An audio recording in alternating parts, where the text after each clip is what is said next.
wild dogs. In India, we call them dhole. In an ancient Indian language, it means reckless and daring. Strategy, teamwork, speed. These pack hunters are one of the most efficient killing machines in the Indian forests.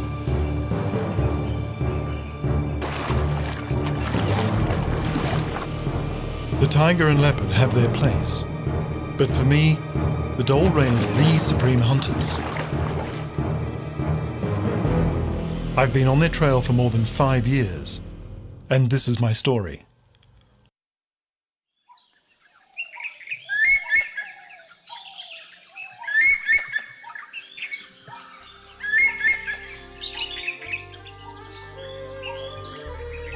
I am Krupaka. I've been filming in the forests of the Nilgiri Mountains for over 15 years. I like to think of them as my own backyard, all 5,000 square kilometers.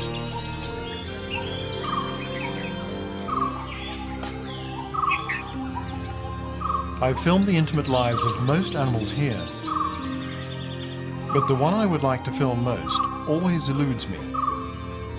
They are indeed the phantoms of our forests.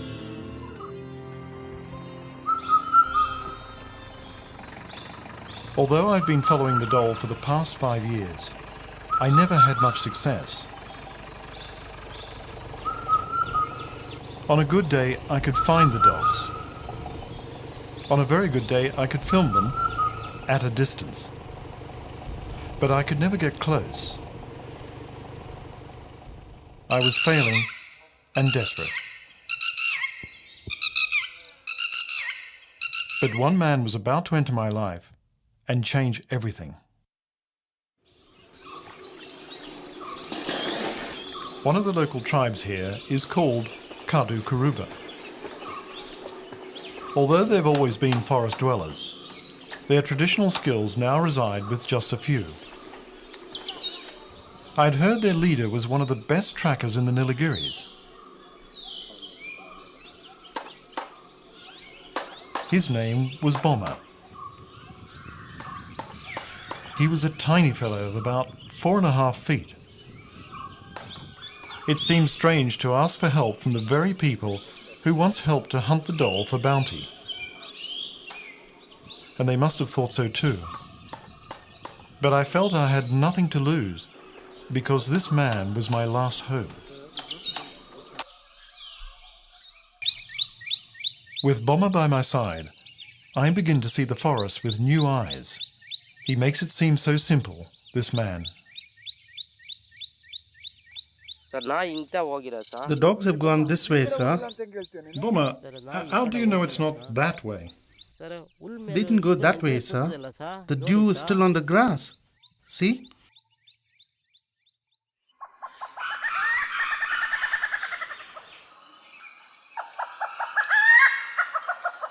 This day began like any other. We'd been trekking for around 2 hours.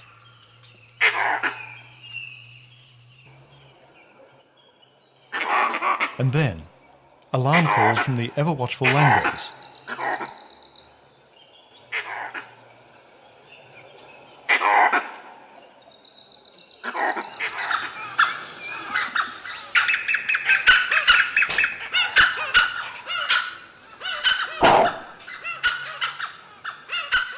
A pack of dholes have treed a leopard.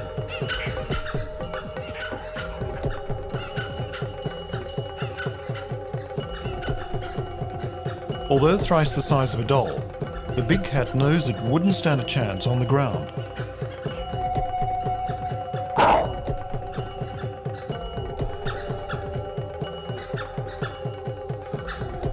The dhole's sheer audacity and courage, as usual, impresses me.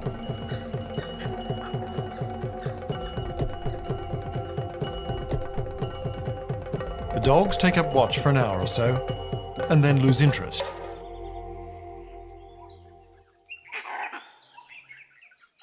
But the leopard doesn't move until long after the dhole have gone.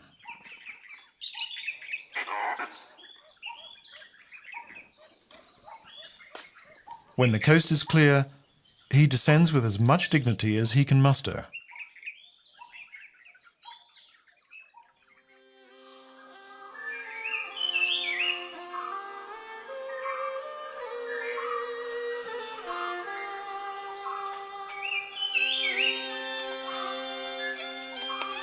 In just a few months, Bomber and I have come a long way. We're able to track down the dhole more often, and I'm learning new skills from him every day.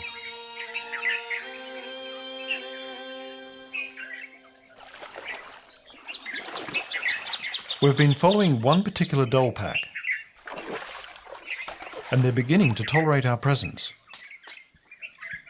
Phantoms have become individuals.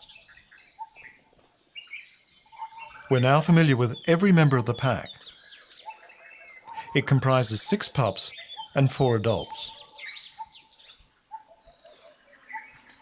This is the alpha male. He's 6 years old. At times he can seem a little cranky, but it's all bluff. That's the alpha male's first lieutenant. 5 years old, he carries a no-nonsense air about him. That young fellow is the third male. At 2 years old, he's just a teenager. But for the pups, he's a mentor, their favourite uncle. And there's the alpha female. More than a mother, she's the heart and soul of the pack. She commands the respect of all pack members, often leading them on hunts, unusual among the dhole. Bomber too admires her, and has named her Kamadi, after his favourite niece. Although we didn't know just yet, Kamadi would soon have a deep impact upon our lives.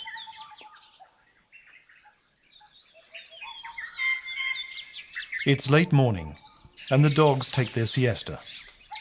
The dhole dislike the heat of the sun intensely, and whenever possible, they keep to the shade. It's crucial to conserve energy for their high-speed hunts.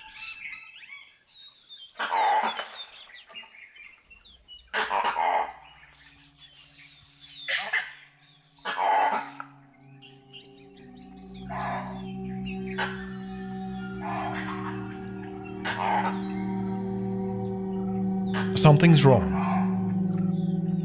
Kamadi is clearly tense.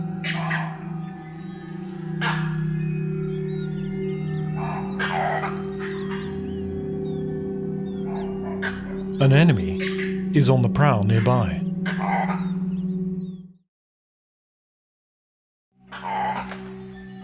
The wild dogs are anxious, especially Kamadi, the alpha female. There must be a predator close by. Her instinct tells her, move. With 6 defenseless pups, she's taking no chances. The dog's actions have alerted us to the presence of a tiger nearby.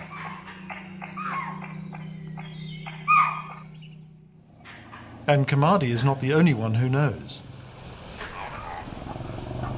The elephants too have young to protect.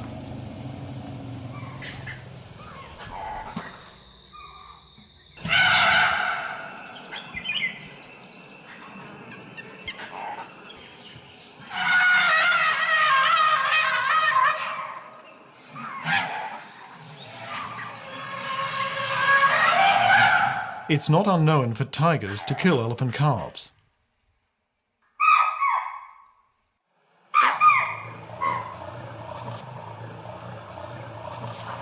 With the tiger circling, the herd is clearly nervous. They move away, only to blunder into the dhole.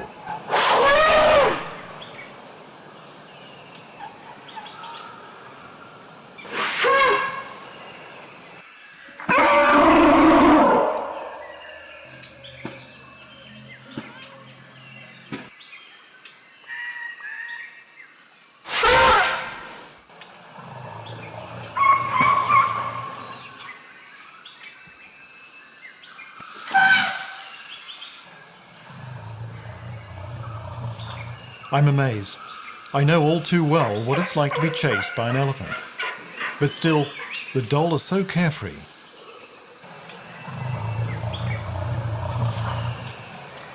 After the pups have had their bit of fun, the dogs move off.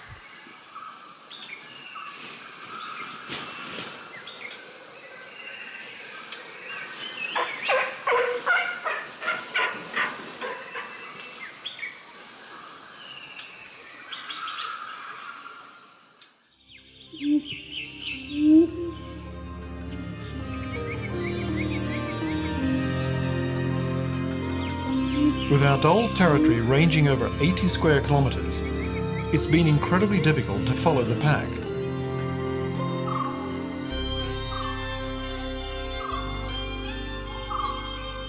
That's why it's so important for us to be accepted by Kamadi and the alpha male. When we do locate them, I feel honoured they now allow us to sit and watch them for hours. In the Indian forests, it's rare that wild animals tolerate the presence of humans.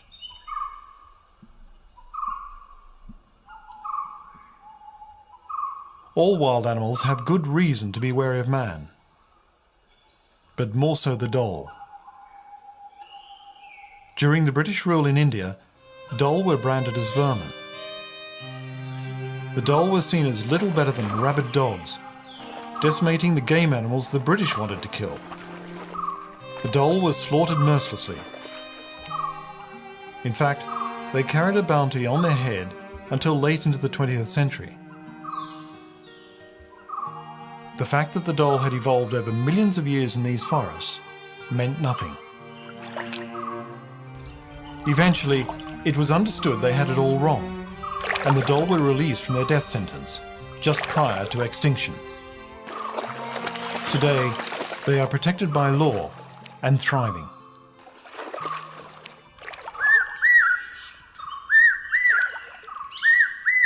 It's May. The pre-monsoon has brought the first showers. The days are hot and sultry. But beneath the canopy, the forest is greening after the long dry season. The youngsters are now 6 months old. The growing pups are always hungry, and they're demanding food again.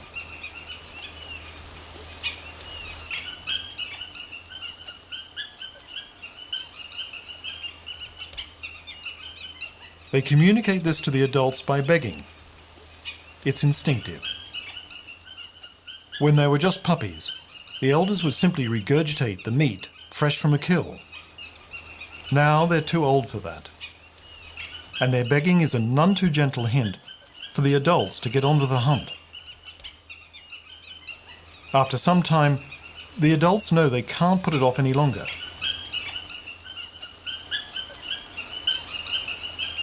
Kamadi makes the decision, and the pack sets off. The other large predators in these forests lie in wait for their prey, but the dhole go looking for theirs. The dogs' teamwork and their hunting strategies are crucial to their success. Several kilometers later, they target their victim. This time it's their favorite game, chittle or spotted deer.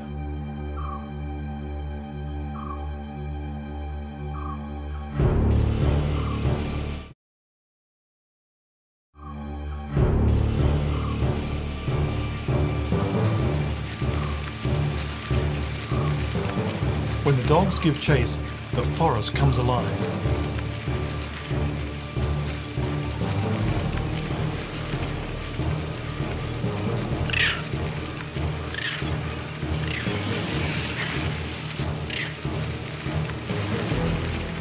The dogs literally run their victim to exhaustion through a high-speed chase. Us too. It's happening close by. They've cornered a stag. The desperate gasping of the stag directs us, but the battle itself is obscured.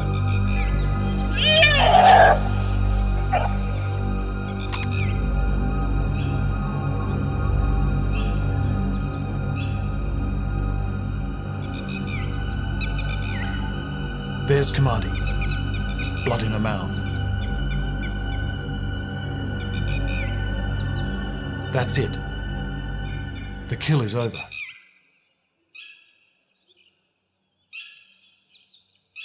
Kamadi hears the first lieutenant calling to the pups who are waiting in the wings.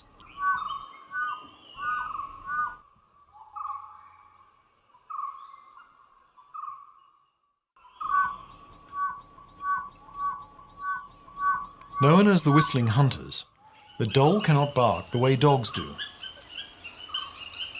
The pup's uncle, who has been guarding them, also hears the call and brings the pups to the kill.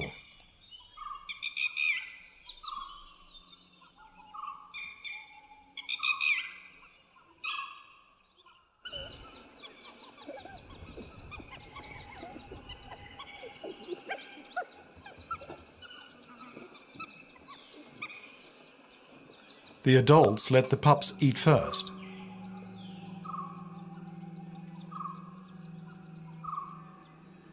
They keep watch. It's important to finish the meal swiftly. That tiger may not be far. Older dogs help the pups by ripping open the carcass for them. An adult male can eat 4 kilos of meat at one sitting. That's a quarter of its body weight. If they have to, they can go another 3 days before needing to kill again. Only when the pups have had their fill do the adults help themselves. I am touched. There is so much emotion in the world of predators.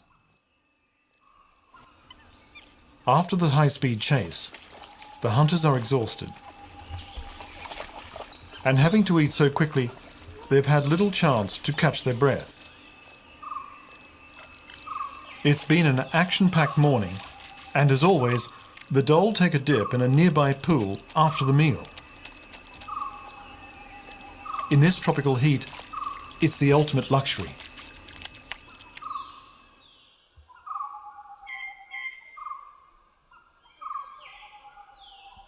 Kamadi seems to have been seriously injured during the hunt.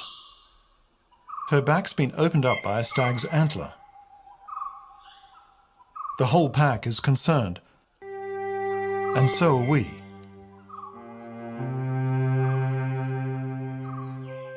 Hunting injuries are one of the major causes of death. If Kamadi dies, the pack could fall apart. The pack instinctively knows this and take turns to keep the wound clean. Such strong bonds in these social animals never cease to amaze me.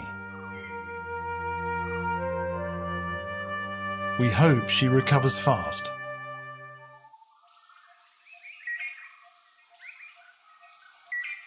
The pups are 7 months old. They're eager to participate in the hunt.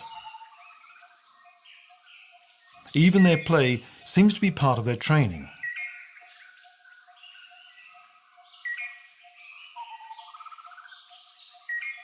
But Kamadi's injury doesn't prevent her from continuing the pups' hunting tuition.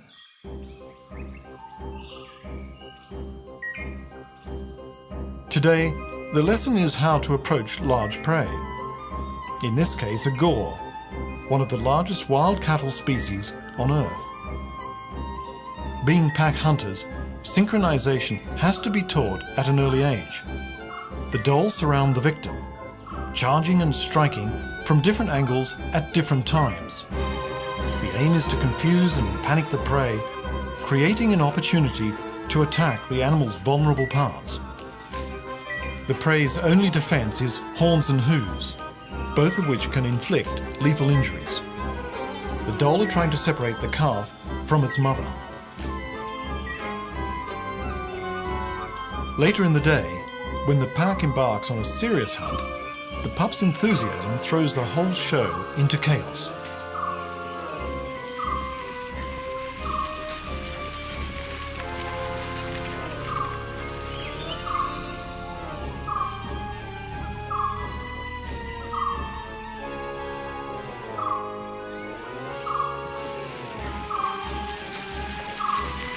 At least this young pup learns one valuable lesson.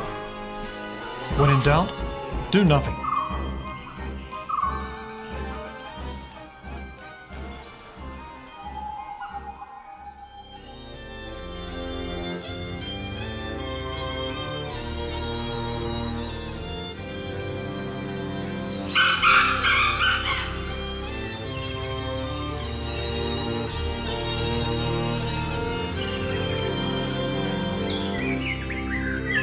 After all these years, I still relish every inch of the forest. There is suspense in every day, especially when we're on the trail of our dhole pack.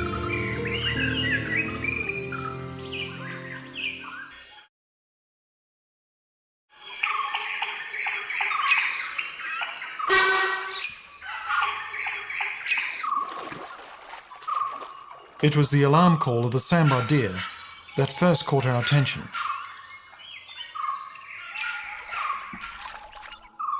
The sambar had obviously spotted Kamadi's pack first and retreated to the safety of the pond. It's a stroke of luck. We find ourselves in the right place at the right time. I've got a feeling I'm about to film my first kill. It begins as a standoff.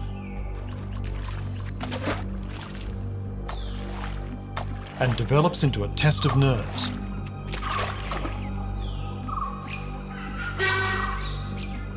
If the sambar can manage to stand their ground in knee-deep water, they'll most likely keep the dogs at bay. But the dogs continue to harass the sambar. They're hoping to separate a nervous animal and push it into deeper water.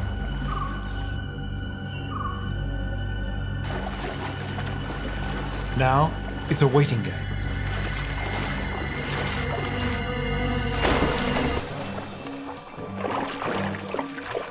And the game pays off. Kamadi dives in. A panic-stricken fawn has broken away.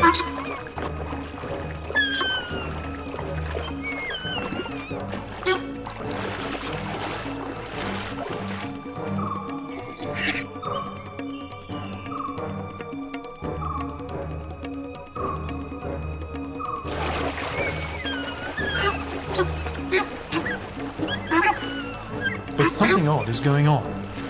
Kamadi has given up. And so has the rest of the pack. What's happening? They're leaving.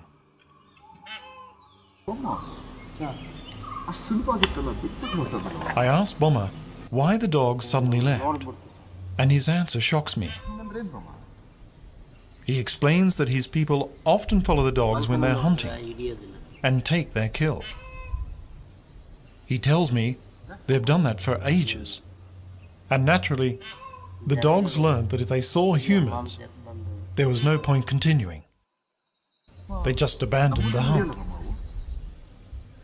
Bomma then even admits to me that the dogs will never make a kill in front of us. And then I remember something.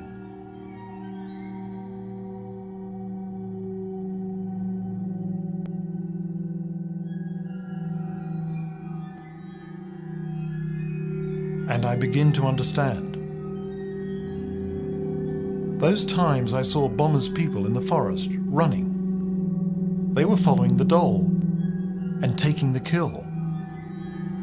Apparently, it's always been that way. So the dhole, if they see humans, abandon the hunt, like they did just now. I was devastated. Would I ever get to film a kill? A week went by before Bomma returned. He told me he'd felt so bad for me, he'd actually convinced his people to stop their habit of taking the wild dog's kill. It would make little difference in the short term, but anyway, it was impossible to remain angry with a man like Bomma. I was very happy we'd patched things up, just in time for us to celebrate the arrival of the monsoon.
By the end of the monsoon, the wound of the alpha female, Kamadi, is nearly healed.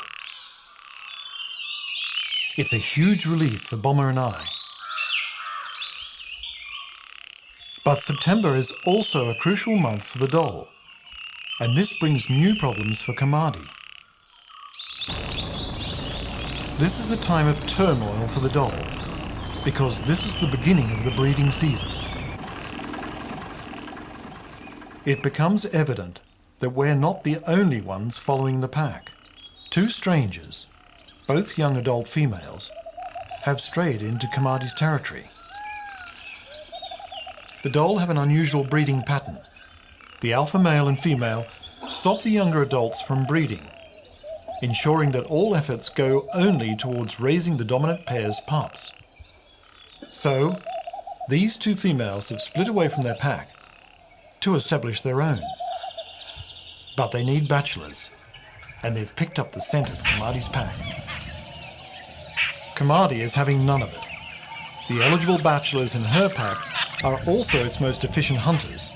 With 6 pups to feed, Kamadi can't afford to lose these breadwinners.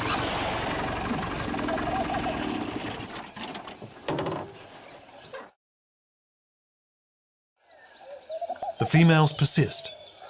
They have also realized there are 2 eligible bachelors in Kamadi's pack. The first lieutenant and the pup's uncle.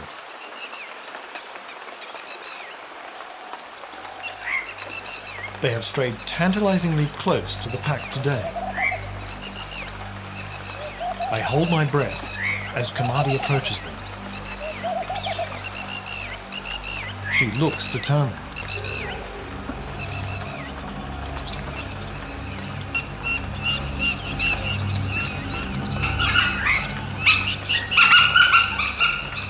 Their sounds are so strange. I've never heard anything like this before. I wonder what's happening to the females.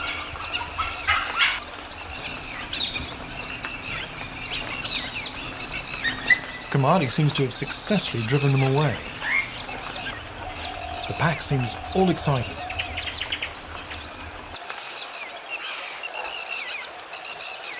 But one female is not giving up. She's back. She's probably ensuring the bachelors get the message loud and clear.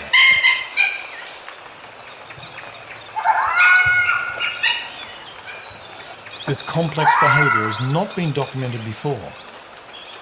I feel privileged, but also apprehensive.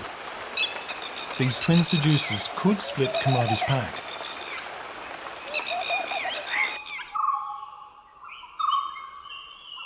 September 26th. The pups have reached adolescence.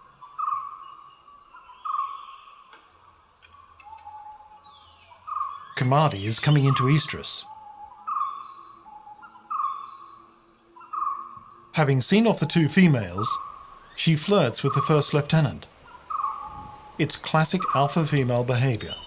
It's called pseudo-mating, where Kamadi won't allow penetration. But it may dissuade the adult males from leaving her pack. She also has to keep the alpha male happy. Kamadi will mate only with the alpha male. They'll couple several times over the week until she conceives. The gestation period is about 60 days. The first lieutenant and the uncle sit by. All they can do is bide their time.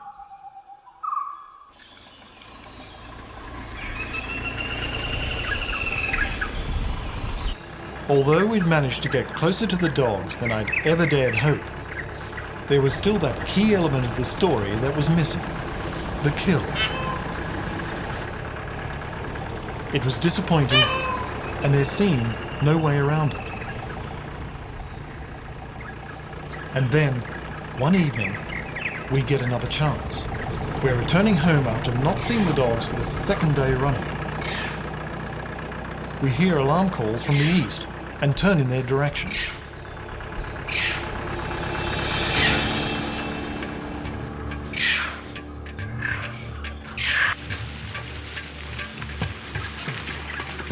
We haven't a chance on foot. Fortunately for us, it's all happening along the track. Each member of the pack seems to have its role cut out. The first lieutenant is on the heels of the Chittle. Kamadi and some pups seem to be herding them towards the nearby pond.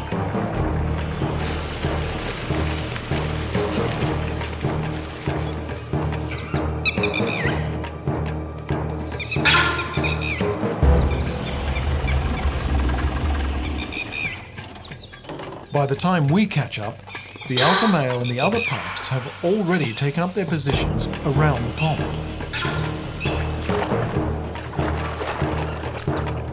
And there they are. Kamadi and the rest of the pack have driven the deer into a trap.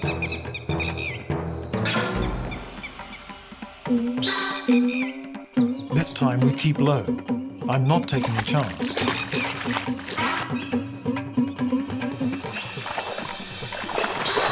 Fortunately, the dogs are so busy they fail to notice us, and we're rewarded with a ringside seat. Kamadi has singled out a 2-year-old Chittle.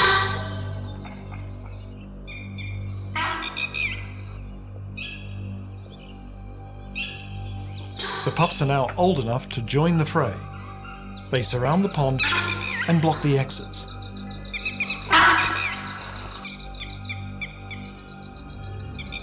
A group of sambar hears the commotion. They become unwilling spectators. The light is fading fast. As the Chittle approaches the sambar, seeking security in numbers, they mistake it for a dog and drive it back into the pond. It was exactly what the alpha male wanted.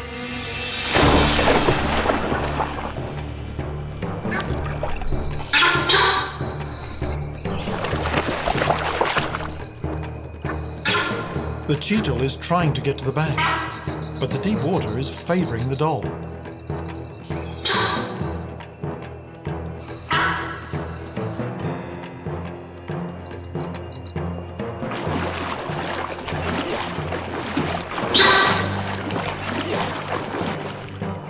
The experience of the alpha male is shown. It terrorises the Chittle into swallowing water before the final strike. And there it is.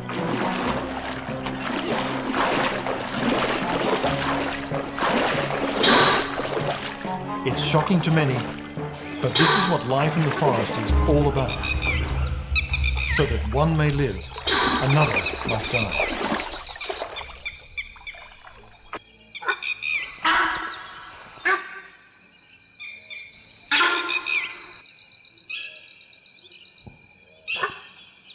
The whole drama has taken around 20 minutes, but to me, it feels like seconds.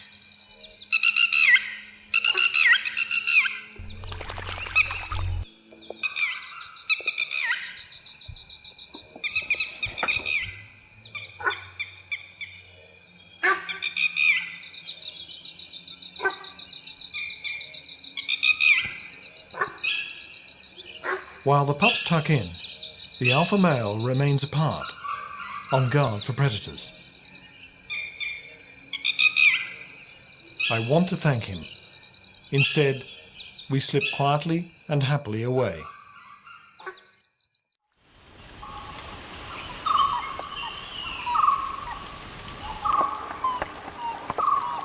Just 3 days later, we come across the pups crying.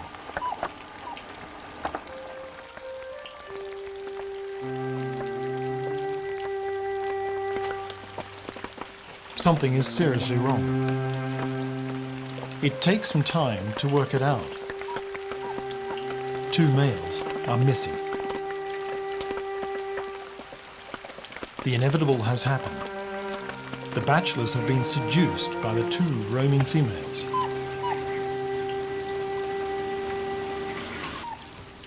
The pups look crestfallen. They have neither played nor slept a wink today. Their uncles have left them. Kamadi too looks listless and distracted.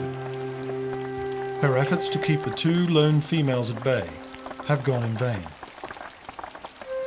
But it's nature's way of ensuring that the species disperse and survive.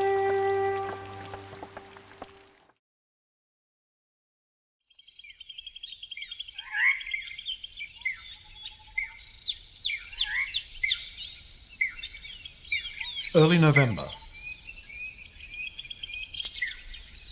Great news. Kamadi is pregnant. The pack is extensively roaming and marking the borders of its large territory. This is making it difficult for us to track them.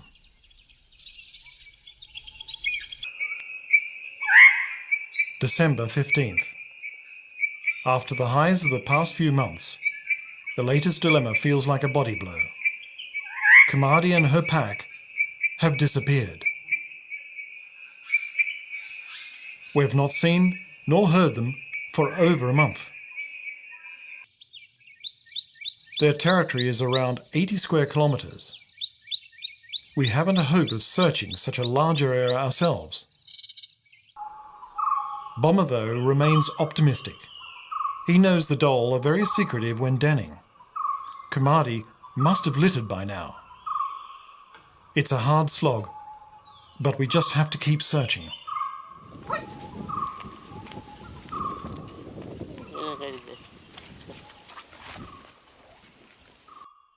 High in the hills, we come across Bomber's people laying small fires at the mouth of crevices in the rocks, hoping to smoke out porcupine.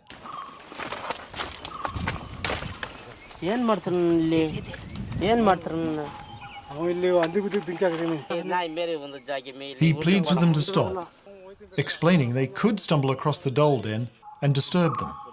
They're not happy, but Bomber is both polite and persuasive, and they agree in the end.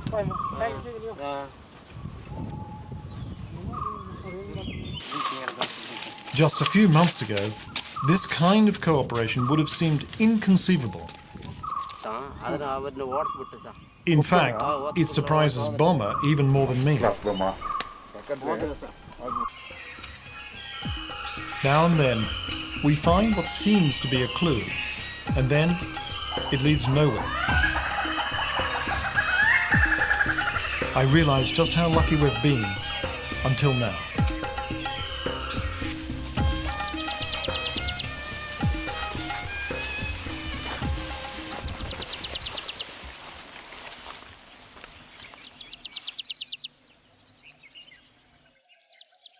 The pug mark of a tiger, and fresh too.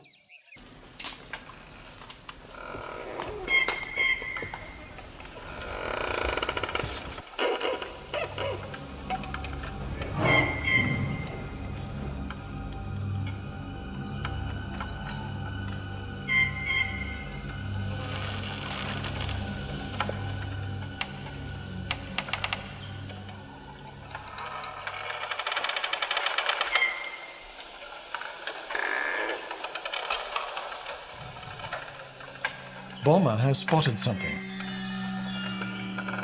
As I approach, I'm flooded with a sense of dread.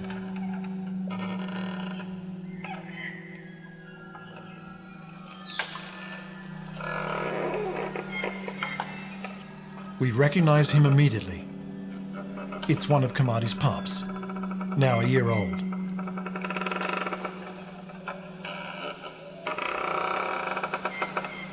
The signs of a tiger attack are clear.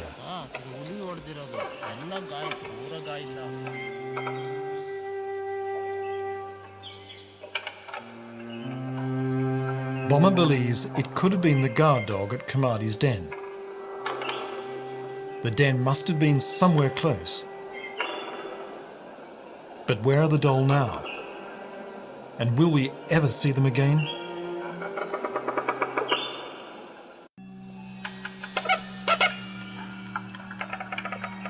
The pup killed by the tiger has been a shocking discovery.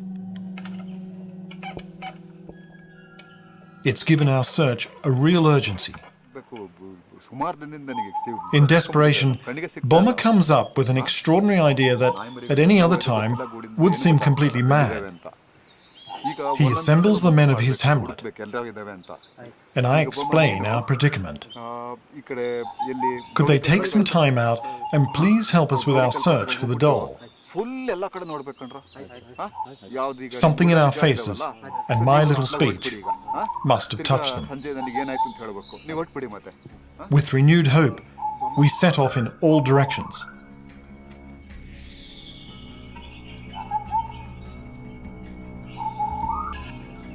Bomber told us to begin our search on the perimeter of the forest. Experience told him that after the incident with the tiger, Kamadi wouldn't take any chances.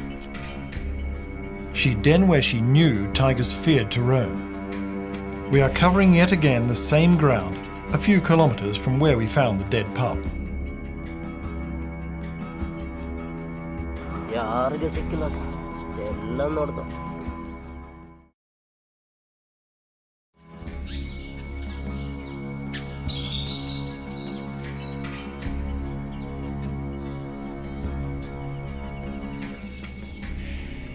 Just as we're on the verge of abandoning the search for Kamadi, Bomber finds a vital clue.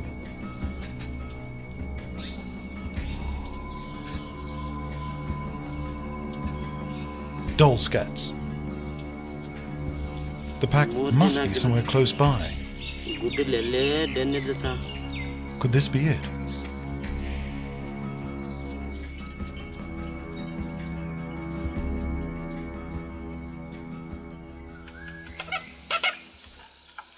Their tracks lead us downhill to a bamboo grove.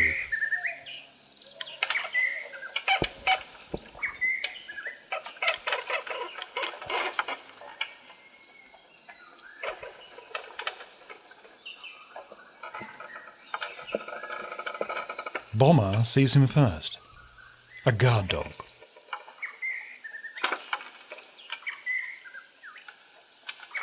We don't want to alarm him, and we move to another vantage point.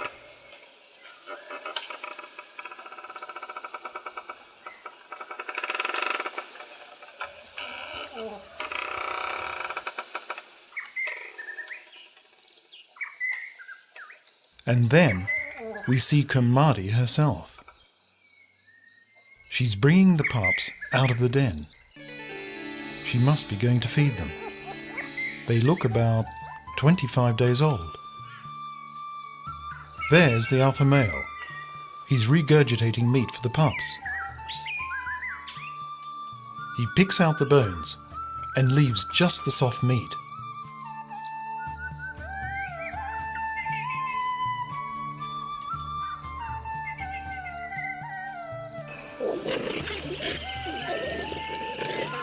The guard dog has joined them. It's the pack's responsibility to feed him, even though there's a slight disagreement.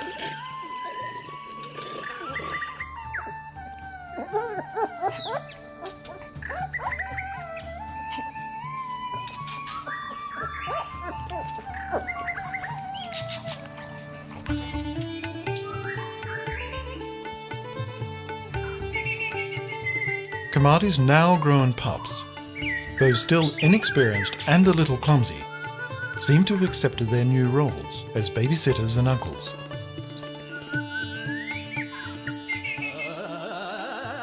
Words cannot describe what we feel at this moment.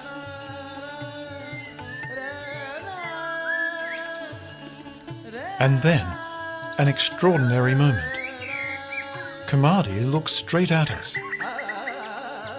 There's a flash of anxiety, but she does nothing. She must have recognized us.